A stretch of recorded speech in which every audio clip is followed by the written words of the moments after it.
kawan ni, dia toleh muka dia. Mukanya pucat lesi. Saya tanya dia, kenapa? Jadi perasaan saya tu, kain tu berkibar-kibar.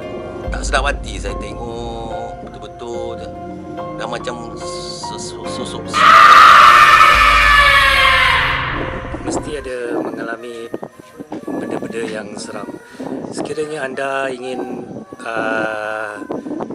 lebih tahu, nak dengar lagi cerita kisah seram ni, silalah subscribe tekan Angler Media.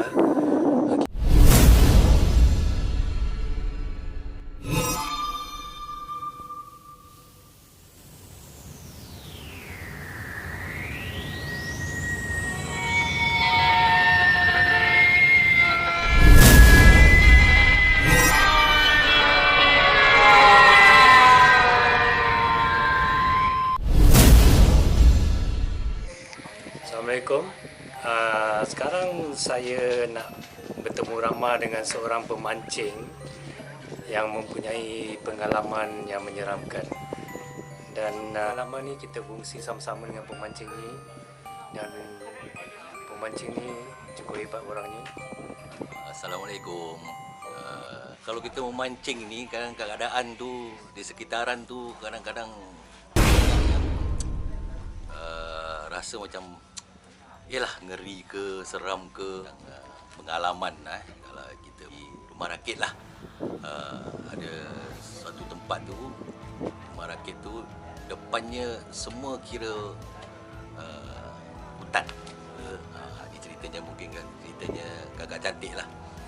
Jadi rumah rakit lah. ni dia ceritakan di rumah rakit dan pas maghrib lah. Jadi dah malam sikit tu, mata lagi boleh nampak, tapi samar-samar lah. Pernah masang umpan, saya pancing. Jadi ceritanya tu bila saya mendongak tu, adalah saya betul ingat kain. Mungkin kain yang burung ke, makin lama makin merinding.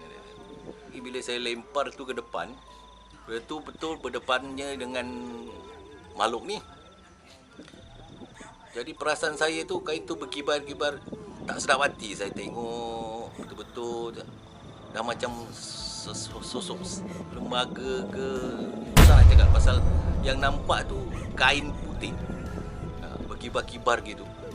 Saya cuba tenung. Pada saya tu pasal ceritanya dah lepas maghrib tu dah malam. Nak sulukan lampu, hati berdebar-debar. Pada saya lah, mungkin makhluk ini yang ceritanya menjaga ke daerah situ kan. Jadi saya macam minta lah, kalau betul ceritanya awak di situ, kasihlah saya ikan. Jadi saya klip mata saya tu. Bila saya buka, dah hilang. Makhluk tu hilang.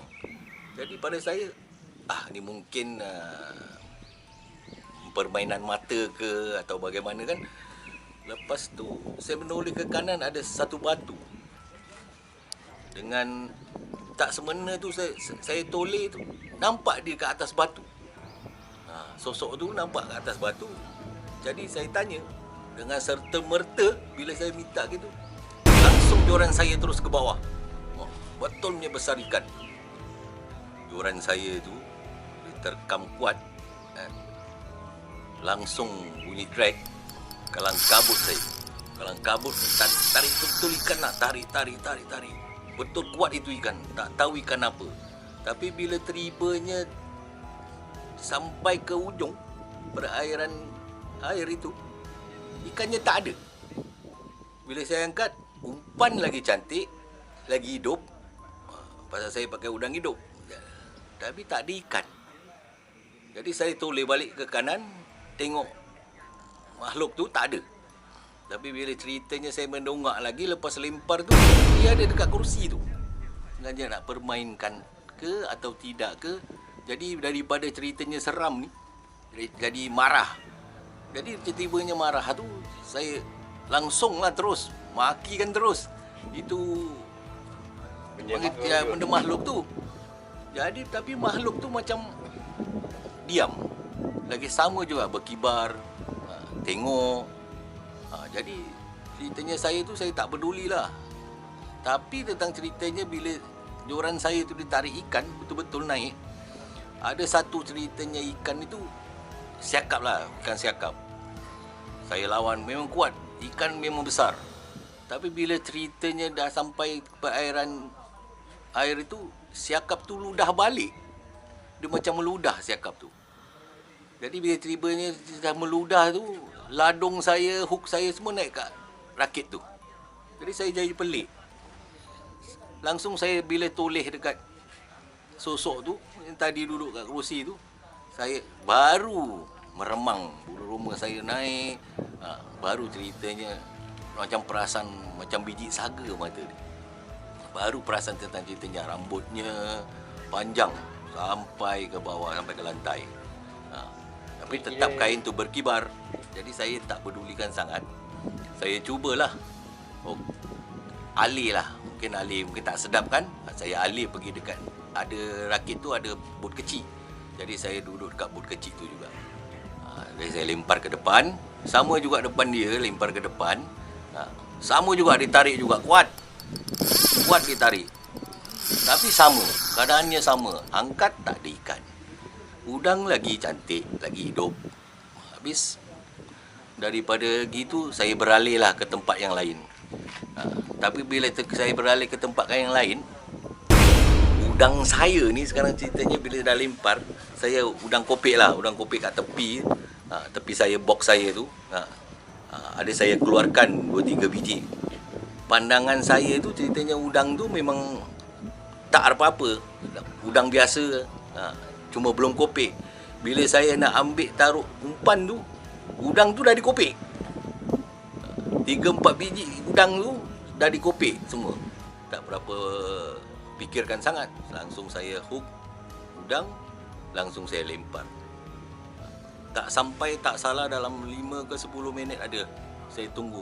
Ni langsung dah baru betul ceritanya ikan. Saya dapat itu ikan jahanah. Selalu adalah dalam 3-4 ekor lah.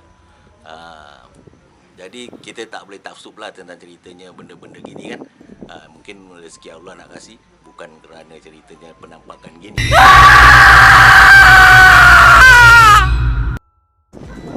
Itu kisah pertama daripada Encik Kamal kita, tentang pengalamannya memancing di atas rakit. Besar kemungkinan dia nampak orang kata tu Fatimah Rockers lah, mungkin lah. Sekarang kita bertemu ramah dengan kisah yang kedua. Okay, Assalamualaikum dan salam buat semua yang sudi tengok video ni. Cerita pengalaman lah bagi saya di rumah rakit juga. Tapi ini kisah, kirakan nak cakap tadi Fatimah Rockers kan. Yang ini nak kata Fatimah Rockers bukan penunggu laut kemungkinan.